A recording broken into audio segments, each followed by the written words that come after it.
ورجعنا لكم تاني مشاهدينا، وده ميعادنا مع فقرة فن تاني. الإعاقة الذهنية ممكن تكون عائق بيعوق حركة صاحبها، إنما ده ما بينطبقش على كل الناس. هناك أشخاص بيقدروا إن هم يكسروا هذه القاعدة، ومنهم بطل فيلم النهارده هو فيلم يوم جديد، واللي قدر إن هو يحقق نجاحات وبطولات كتيرة، فاز باكثر من 7 بطولات رياضيه.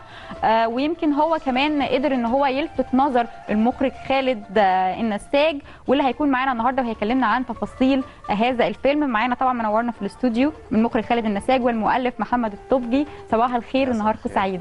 نهارك سعيد. خالد، عايزين في الاول تقول لنا بس ايه اللي لفت نظرك لفكره انك تعمل فيلم تسجيلي بيجسد شخصيه طفل معاق، او شخصيه معاق، مش طفل بقى، شخصيه معاق. هو ذوي الاحتياجات الخاصه بالتحديد ونسبتهم الكبيره اللي في المجتمع واللي الناس طول الوقت ما بتعبرش عنها وما بتقولش الحقيقه اللي موجوده عنها، لانه كل واحد عنده طفل معاق بيحاول طول الوقت ان هو يداريه عن الناس، لكن هو اذا تميز بمجموعه من النجاحات ليه تداريه؟ يعني ليه يبقى مش واضح للناس وليه ما يقابلش الناس؟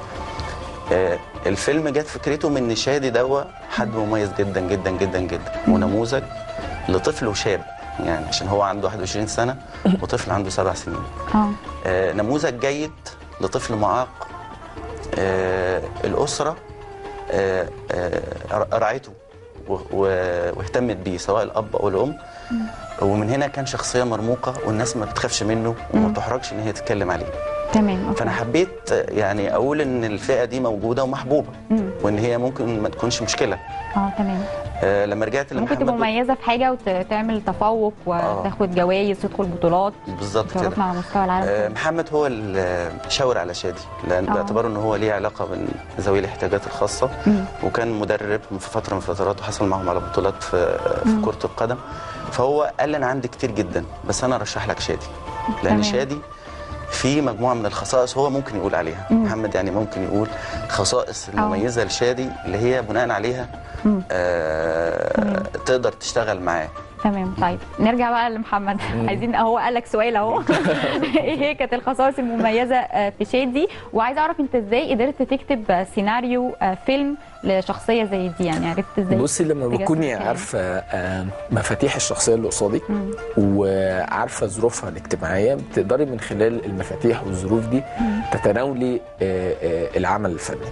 هو في مجموعه اسئله. احنا ليه اخذنا شادي؟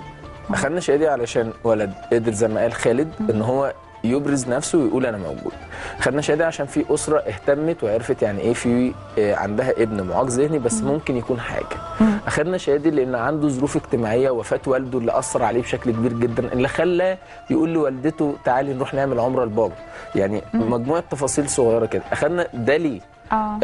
ازاي بقى هناخد شادي ان احنا ازاي نبرز شادي؟ وده كانت هي النقطه اللي انا كنت بفكر فيها كسيناريست، ان شادي له احداث، ليه يوم شادي هو من مروحه لمدرسته، رجوعه من مدرسته، تدريبه، مروحه النادي، علاقاته بالاخرين. من خلال الامور دي كلها كنا بنتناول شادي. وكان في نقطه اللي خالد اشار اليها، وهي نقطه والده. والده احنا بالنسبه لنا هو كان علامة كبيرة جدا لأنه مش موجود، فالعلامة دي كان لازم نبرزها، فبرزناها من خلال فلاش باك اللي قدر خالد النساج ان هو يتناول هنا في اللحظة دي. اللي هو الفيلم تسجيل قصص يعني شخصيات حقيقية. خالد أضاف هنا شخصية الممثل اللي لعب بيه دور الأب، اللي لو شفت المشهد ده يعني أنت ممكن تعيطي بسبب إن الولد لما بتقولي له باباك فبيقعد يعيط اوتوماتيك. فكان دي هو الحد الوحيد المؤثر في حياته، هو اللي كان بيعمل كلهم مؤثرين بس هو كان ليه دور الاب يعني. هو اللي كان بيعمل له كل حاجه حلوه. فطبيعي كان بينه وبين الاب ارتباط. الام حاولت تعمل ده بعد موت الاب. طيب فلقيت في شادي كده يعني. تمام. احنا هنكمل بس نروح الاول نشوف مشهد من فيلم يوم جديد ونرجع تاني.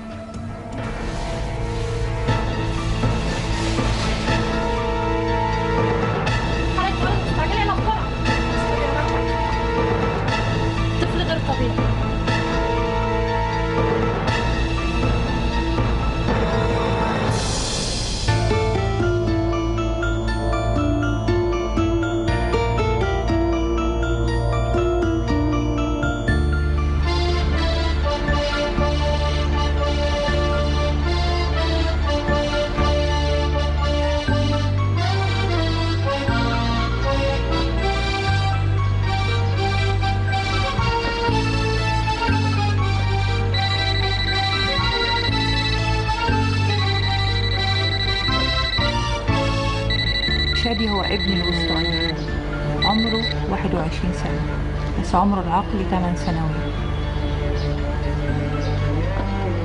عودته لما يصحى من النوم يعمل تمارين.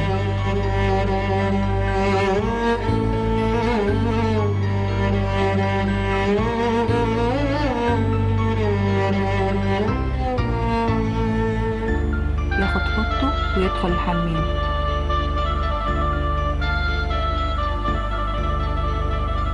ويغسل سنانه ويتوضى ويصلي عشان ربنا يحب.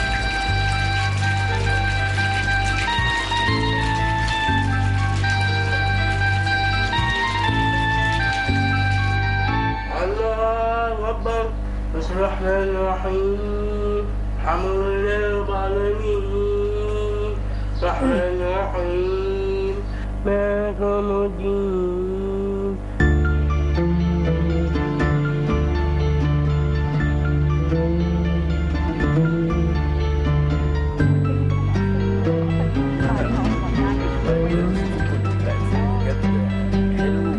كمان علمته يرتب سريره ويلبس هدومه المدرسية بنفسه على ما جهز له الفطار. صباح الخير يا دودو. انت قمت امتى؟ شادي هو حياتي. تمام.